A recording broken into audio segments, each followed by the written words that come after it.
एक हामिद मीर का ट्विटर पे एक उसने ट्वीट किया है कि बुर्का पोश खातून फिर रही हैं और कह रही हैं एक औरत को जलील कर रही हैं। आप मुझे ये बताएं, वो औरत जो मुल्क का सारा पैसा खा गई, मुल्क डूब रहा है वहां पर, और यहाँ पर ये लोग अयाशियां मार रहे हैं इस तरह से सबसे महंगी जगह पर जाकर कोक्स पी रही हैं, और जिनको जरा भी और 2,000 पाकिस्तान की आवाम को उन पे एहसान कर कर दे रही है, उन्हीं के टैक्स का पैसा यहाँ पे अयाशियां मार रही है। तो ये कैसे पाकिस्तान की आवाम से बच सकते हैं? आप लोग क्यों नहीं समझते इस चीज को? ये जलालत उन्होंने खुद अपने नसीबों में लिखी है।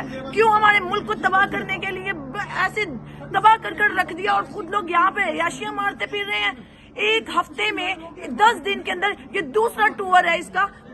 अपने वो 70 की काबीना को लेकर यहाँ पर आया हुआ है, दूसरा टूर यूके का, अमेरिका लेकर जा रहा है उनको। कितना पैसा खर्च हुआ है? इमरान खान को कहते हैं जो जलसों पे लगा रहे हो वो अवाम पे लगाओ, तुम अपनी अयाशियों पे जो लगा रहे हो वो अवाम पे लगाओ ना।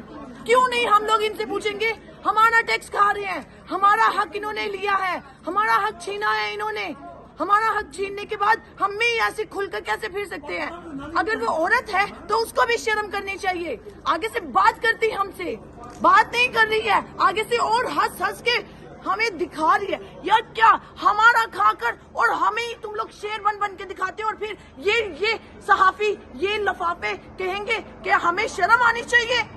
क्यों शर्म आनी चाहिए? तुम्हें तो लफाफे मिलते हैं, तुम करो शर्म, हमें लिफाफे नहीं मिलते, और हमसे यही ये लेंगे जो हमें दे रहे हैं। इंसान अपनी इज्जत खुद करवाता है, इस हुकूमत ने खुद अपनी इज्जत नहीं करवाई है।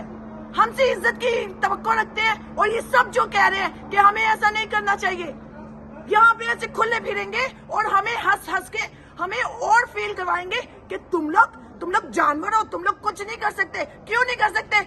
हम बोल सकते हैं, हम बताएंगे कि आप लोग नहीं सही कर रहे हमारे मुल्क के साथ, तो कैसे एक्सपेक्ट कर सकते हो कि हम सही करेंगे?